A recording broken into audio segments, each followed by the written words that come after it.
If you've ever felt like your grief is never ending, like you're stuck in a loop of pain with no way out, you are not alone. Healing is possible, not by moving on or forgetting, but by learning to carry love forward in a way that brings peace instead of suffering. Grief is one of the most powerful life disruptors imaginable. It tends to leave you paralyzed, confused, and irritable. Nothing seems to work quite right anymore. Hello guys, welcome to my channel Moments of Magic. This is part 2 of our two-part series on grief.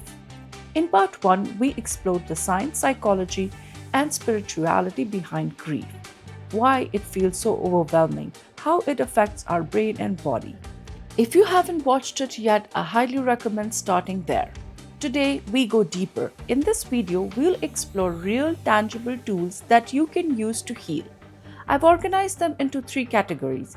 Neuroscientific tools, where we'll learn how to rewire your brain for healing. Psychological tools, ways to process emotions in a healthy way. Spiritual tools from Hinduism, where we'll talk about tools from ancient Indian wisdom to find peace after loss. By the end of this video, you'll walk away with actionable strategies that will help you process grief and move forward with love and strength. Do stick around till the very end of this video where I will share my personal experience with grief. So let's dive in.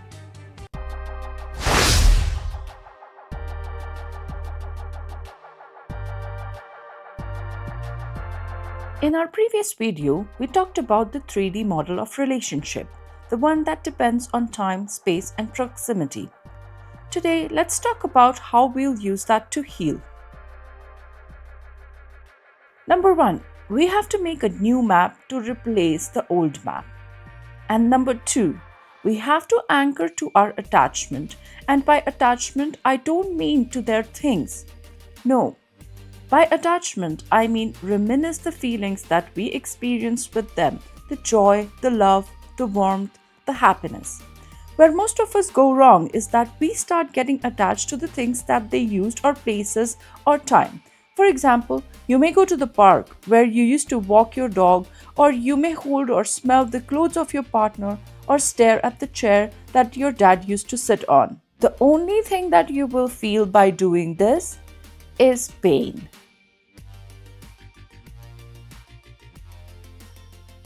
So why do you feel pain from this? Because your trace cells will start firing and reminding you that they are not there. Then dopamine will get released and it makes you want more and more. So basically we are going to separate attachment to our loved ones from the time, space and proximity map. Sounds easy? No, it's not. It's hard and slow, but it's very effective. You have to do this for yourself and for your loved one. I'm sure you know your loved one doesn't want to see you sad. How do we achieve this? Number 1, replacement of time, place, and proximity. In case of time, for example, if you used to go for a walk with your dog at 6 p.m. to the park, now at 6 p.m. you will go for a yoga class or a painting class or hang out with your friends.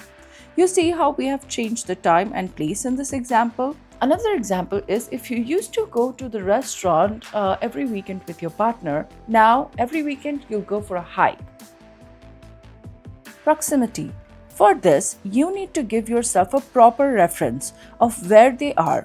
In some cultures, it is said they go to heaven. In some, there's rebirth. If you don't believe in this, some say that they merge into the earth and become part of trees and plants. So choose what you feel you resonate with the most. Number 2, anchor into your attachment. You need to set aside time every day or as often as you can. In this time, you have to think about them. Think of good things, bad things, anything. What they said, what they did, how they laughed. This is actually easier than you can imagine. Will you cry? Of course. But these are good tears. You will feel so much better after this. You can also write a journal or close your eyes. think about this for 5, 10, 15 minutes, as much as you can tolerate. I had actually allocated a day for this, and this day I would cook my dad's favorite meals, looked at photos of us, and remembered all the good times and felt grateful for everything he did for me. This method helps form new neural linkages. This way, you don't have to forget them. You can carry their memories and love to the next chapter of your life. Effect of hormones. Dopamine. A lot has been said about dopamine lately, so you guys must be aware of this hormone. Balancing this hormone is very important. I'm going to give you the example of social media here. When you watch short content, a burst of dopamine is released on every scroll. With every scroll, the dopamine that was released motivates you into the next scroll, and then more is released. That motivates you to scroll more, and then boom, 2 hours are gone. Don't know where. So, this is how dopamine puts you into a motivational state. Slowly, the amount of dopamine that you need to feel good increases substantially. So, the next time you will be scrolling for 4 hours instead of 2. Do you know this is transferable? What I mean to say is that if your dopamine resistance has increased to scrolling, it will be increased to food as well. If one piece of cake used to satisfy you, now you will need 3 pieces. Same goes for your longing and yearning for your loved one. If you don't control your baseline dopamine release, it will be very painful for you when you lose someone. In my previous video, we talked about how dopamine puts us into a motivational state when you lose someone. If you haven't watched that video, I highly recommend to watch it. So now you will go into a severe motivational state where you yearn more and more for the loved one that you have lost. And because your dopamine requirement to feel happy is high, rest of the things happening in your life won't give you any pleasure, and you will go into a deep cycle of sadness. To conclude, I would like to say please avoid activities like scrolling on social media and eating junk food that give you unnecessary and unhealthy boosts of dopamine. Do dopamine fasts every now and then. Try to get dopamine from more healthy choices like exercise, breathing exercises, spending time with family. This will also aid in accomplishing separation between time, space, and proximity map and our true attachment to our loved one. Oxytocin. I'm not sure that there is anything you can do to control oxytocin. All I can say is please allow yourself to grieve as long as you need to. Your story is not someone else's. Everyone is going to be different. Have compassion for yourself and for others. Cortisol and adrenaline. Plan your day in a way that your cortisol levels are highest around an hour after you wake up. Expose yourself to sunlight as much as you can during this time. At around 4 pm, cortisol levels should be going down, so reduce any activities after 4 pm that may create stress. After 9 pm, you should even dim your lights or use only warm lights. Stay away from screens or use a filter if you really need to expose yourself to blue light. If you maintain cortisol levels on a regular basis at the time of an adverse life situation, you will be able to handle things in a much more calmer manner. For adrenaline, you need to control the vasovagal tone. Here are some tools to do that. Box breathing is a great technique for controlling vasovagal tone. For box breathing, close your lips and inhale through your nose for a count of 4. Hold your breath for a count of 7. Completely exhale through your mouth for a count of 8. Box breathing reduces anxiety and helps in falling asleep as well. The 5-4-3-2-1 technique. While healing through grief, a lot of times you may get severely triggered. This may happen at home, at work, at a grocery store, at a park, basically anywhere. If you experience this, try using the 5-4-3-2-1 technique. Look around to identify 5 objects that you can see, 4 things that you can touch, 3 things that you can hear, 2 things that you can smell, and one thing that you can taste. This is an absolutely amazing grounding technique that will help you feel better immediately. Remember, guys, healing is all about creating new neural linkages. Everything in life is relative to baseline, so managing baseline is the key. Coming to the psychological tools. You have to begin focusing on people and activities that bring you happiness. Eventually, these joy points diminish the pain. Consistently nurturing your joy points will increase your motivation and you will start showing up in your life again. Acceptance means recognizing what is within your control and what is beyond your control. It means acknowledging both manageable and unmanageable parts of your life. Acceptance is a powerful antidote to avoidance. Acknowledge troubling emotions. Stop judging your grief. I really want you guys to understand that acceptance is not giving up, giving in, surrendering, tolerating, failing, or being defeated. It's actually opening up, allowing, leaning in, breathing into, creating space, expanding, being willing, and releasing struggle. You are not trying to change anything. You are making room for your feelings to come and go. Trying to get rid of your anxiety and sadness only increases its intensity. Notice your unhelpful thoughts. Don't resist them. Let them pass. Noting and labeling can assist you to detach from your thoughts. Your thoughts and feelings are information, they are not facts. Identification of thoughts creates breathing room. Whenever you start having intense feelings, ask yourself, what am I feeling? The way I had started practicing this was to write down 4 feelings I had felt during the day. It could be anger, happiness, sadness, frustration. What was happening in my body at this time? Did I feel like my chest was heavy, or my stomach became tight, or I started breathing faster? Doing this on a daily basis helped me stay more connected to what I was feeling, and I could automatically identify and label what I felt at that moment. Most of the times, your feelings are not a consequence of what is actually true or happening. It's a result of a story that your mind has created. Labeling your feelings will help you distinguish the two. For example, you suddenly start feeling angry and frustrated over the what ifs. What if I had come home early? What if I had taken the call? This wouldn't have happened. These were just stories in your mind. Reality is that you have no control on someone passing away. It is just what it is. What you choose to give your attention to grows. Endlessly reviewing the past leads to more depressive feelings, and worrying about the future leads to anxiety. Allowing yourselves to be in the present moment moves you away from your grief. It's not that you don't have grief anymore, but you're not feeding it with your time and attention. Don't rob yourself of time that you can simply be living. Bringing awareness into daily activities like washing the dishes, doing laundry. Our daily activities are excellent ways to develop mindfulness skills. Try not to bring stress to the present.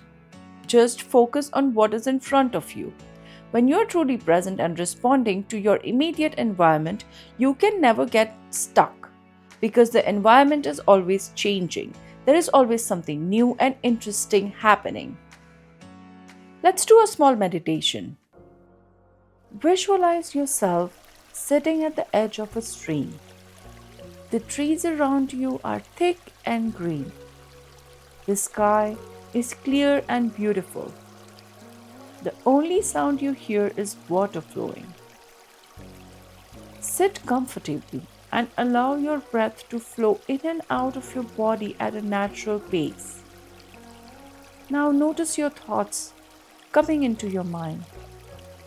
Without judgment, take your first thought and place it on a leaf. Put this leaf in the stream. Now watch it slowly float away. Keep watching it until it goes so far that you can't see it anymore. Now take the next thought. Put it on a leaf and watch it float away. As it floats away, keep looking at it. Has it got stuck somewhere?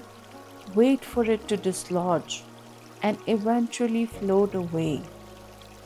Keep doing this for 6 more thoughts. If a thought comes back, you put it on a larger leaf and place it on the part of the stream that has a stronger water flow. Watch the stream take it away. When you feel complete, open your eyes. You will feel so much relief. Try to stay in the same position and let this feeling of relaxation sink in. You can lay down for some time as well. Write a letter to your present self, your future self, and your loss. This is an extremely powerful exercise. Make sure you find a peaceful place to do this. And also allow yourself enough time. This may take longer than you imagine.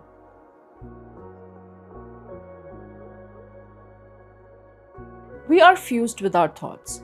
If we allow them, our thoughts, emotions, and stories can convince us that they are absolutely true. Your grief may be telling you that you are unlovable, at fault, or damaged goods. These are only thoughts. They are not reality. They are not true. Our thoughts are temporary internal states. They will pass. Brian Johnson says that our minds are the most unreliable source of information. He believes in following systems. Your brain will say all kinds of things to you and make you its slave. Just like your own thoughts, other people's thoughts and beliefs are also not true. People can be very ignorant and say hopeless things like now she's never gonna smile or now she's never gonna fall in love again. Don't accept these stories as your own. Use present centeredness and your observing self to gain a little distance. Always be centered and ask yourself, is this really true? Most of the times it's not. Of course, you can be in love again. And of course, you can and should smile again. Redefining the life you thought you were going to have doesn't mean that you are letting go of the pain or the memories. It means that you are allowing the pain to come when it comes and then letting it pass as you observe it with curiosity and without judgment. The judgments that we've absorbed from other people and institutions over time tend to be the ones that make us feel bad, guilty, wrong, ashamed, or useless. Releasing those judgments frees you to have your own opinions and make your own decisions based on what matters to you. Like we spoke about before, the mind is not a reliable source of information, and relying on systems and processes is a good idea when you're grieving. Your mind is almost numb or basically telling you not so good things. It is really hard though. There is this trick I read in a book. You can use it to create systems. It's called SMART goals. SMART stands for S. Simple. For example, do a 5-minute guided meditation on Monday, Wednesday, and Friday. M. Measurable, which in our example would be 5 minutes and 3 days a week. A. Attainable or action oriented. This is very attainable as it is just 15 minutes per week. R. Realistic. Yes, it is very realistic. It doesn't need money and needs very little of your time. T. Time-based. You can start within 24 hours and go from there. Letting your grief make decisions for you quickly leads to isolation, inactivity, and even greater feelings of sadness, anxiety, and shame. Forward goals always moves you forward no matter how slow this forward pace is.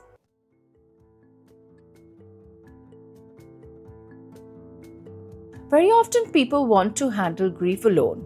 It can actually be much easier to go through grief when you have supportive people in life. Sad thing is, so many of us don't have that kind of people around us. If you are one of those people, let me tell you, there are numerous support groups online and in person. A lot of them are free. Here you can meet people who are going through similar feelings just like you. Don't shy away. Try a few groups. I'm sure you'll find one that fits you the best. When I'm talking about support, I also mean professional support. Especially if you're going through prolonged grief or complicated grief, I highly recommend reaching out to a trained professional.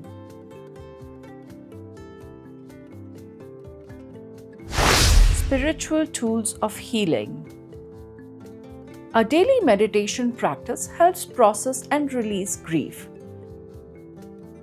One approach is to meditate on uplifting scriptural verses, for example, silently contemplating a passage like the Gita's teachings about the soul's continuity. The Jnana Yoga style meditation, which means meditating on wisdom, can gradually replace painful thoughts with spiritual understandings. Mindfulness of breath, the prana dhyana, sitting comfortably, observing each breath and letting waves of sadness rise and fall without resistance. Simply dedicating 10 to 15 minutes every morning to sit in silence, observe your breath, and repeat a soothing mantra can start unblocking the heart and bring inner calm. Yogic breathing, pranayama. Breathing exercises are powerful tools recommended in yogic texts to steady the upset mind. Patanjali's Yoga Sutras state that exhalation and retention of breath can help make the mind tranquil. Two practices are especially helpful during grief. Nadi Shodhan, alternate nostril breathing. This balancing breath is often prescribed to harmonize emotions. In the Ayurvedic approach to grief therapy, alternate nostril pranayama each morning brought noticeable relief, helping energy prana flow properly and restoring a sense of ease and steadiness. How to do it? Sit comfortably. Use your right thumb to close your right nostril and inhale slowly through the left. Then close the left nostril and exhale through the right. Inhale through the right, then close it and exhale through the left. Continue this alternate pattern for several minutes. This pranayama soothes the nervous system and integrates the emotional and logical energies of the mind, relieving anxiety and sadness. Bhramari, humming bee breathing. This gentle breathing technique is praised in the Hatha Yoga text for its instant calming effect. The practitioner closes the ears with thumbs, takes a deep breath, and hums. The Hatha Yoga Pradipika describes Bhramari as a pranayam that relieves stress and agitation. Modern experience shows it can reduce anxiety, tension, and even help with insomnia. The humming vibration soothes the brain's emotional center, providing a comforting massage to grieving mind. How to do it? Inhale deeply. Then exhale with a low to medium pitch hum. Focus on the vibration in your head or heart. Even 5 to 7 rounds can induce a sense of relief and quietness. Deep belly breathing, diaphragmatic breathing, or the Sitali Sitkari cooling breaths. This can help if grief is accompanied by restlessness or anger, as they cool the mind and create peace. Always finish pranayama by quietly sitting and observing the pleasant stillness afterward. Grief often lives in the body as tension, a heavy heart, tight chest, knotted belly. Yoga asanas help release these stored emotions gently. Such positive sankalpas gradually reprogram the mind toward hope. Over time, your yoga mat becomes a safe place to feel everything, to cry, to journal after a session, or to pray, and to emerge a bit lighter each time. Remember, these practices have been used for millennia in Sanatan Dharma to purify the shoka, grief, from the heart and bring one back to a state of santosha, peace. Healing foods and herbs. Diet plays a crucial role in mood and resilience. Ayurveda recommends favoring warm, easy to digest, nourishing foods to calm emotional turmoil. Grief can impair Agni, which is the digestive fire. So gentle foods like soup, stews, warm rice, quinoa with ghee, Soft cooked vegetables or rice lentil porridge are ideal. Include the sweet, sour, and salty tastes in meals.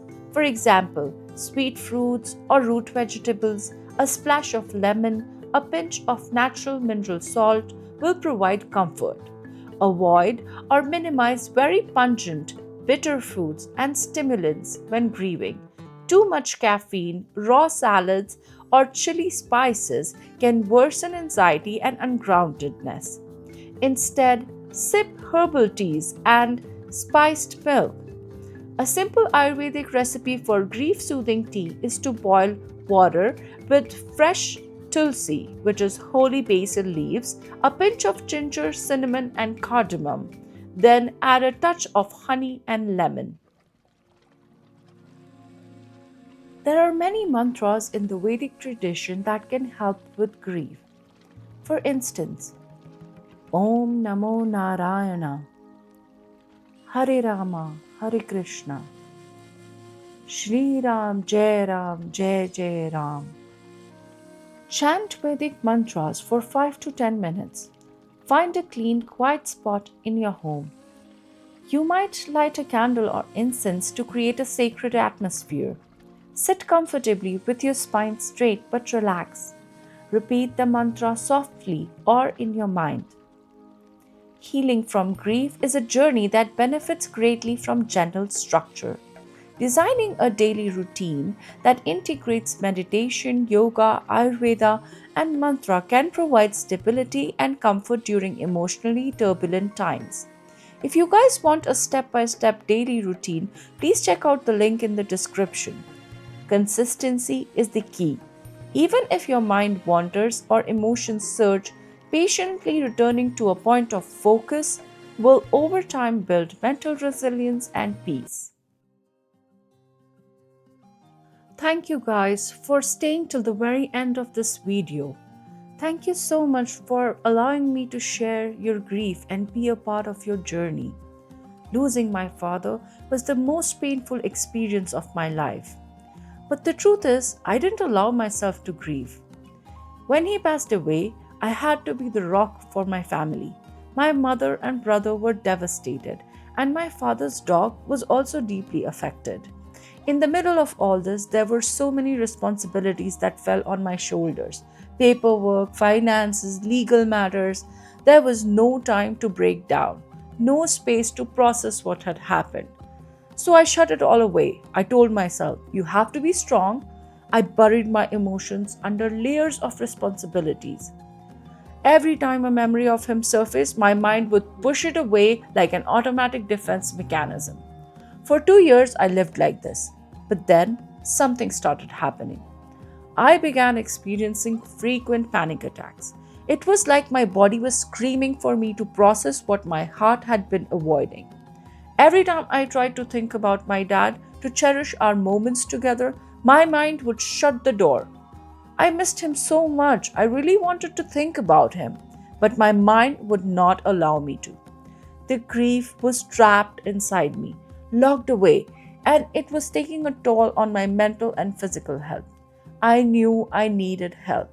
That's when I found psychologist Vladimir Dashevsky. He introduced me to EMDR therapy, a therapy originally designed to help people process trauma. EMDR is a unique form of therapy that helps the brain reprocess traumatic or deeply emotional memories so that they no longer trigger overwhelming distress. It involves a guided process where the therapist uses eye movement, tapping, or sounds to help you revisit difficult memories while staying grounded in the present. Over time, this reduces the emotional charge of those memories, making them easier to process and integrate in your life in a healthy way. For me, EMDR was life changing. After one of these sessions, something completely unexpected happened. I cried for 4 days straight. I couldn't go to work. I was overwhelmed with memories of my dad, moments I had unconsciously blocked for years. It felt as if floodgates had opened, and everything that had been trapped inside finally had space to be felt, to be honored. But this time, it wasn't just pain. It was also love. It was warmth. It was deep remembrance of the beautiful moments we shared. And now, I still think about my dad every single day. But it's not like before. It's not unbearable. It's not suffocating. It's heartwarming. I feel him with me. He is always by my side. Grief never fully disappears, but I've learned that it transforms. And when we allow ourselves to heal, to truly feel, we make space for love to take its rightful place alongside the pain. Although your loss is your own, your experience of grief may be like the experience of others. Everything you're feeling, an overwhelming sense of anger, despair, hopelessness, or even paralysis, is normal. You are not crazy. Take as long as you need. Just keep moving forward. Allow yourself to be less than perfect because truly there is no such thing as perfect grieving process. Grief is messy. Do the best you can. That is all that is required. You don't need to put on a happy face. Give yourself permission to stop trying to get over it. Grief is not something you fix. It's something you learn to carry differently over time. And healing doesn't mean forgetting, it means remembering with love instead of pain. If this video helped you, please like, share, and subscribe.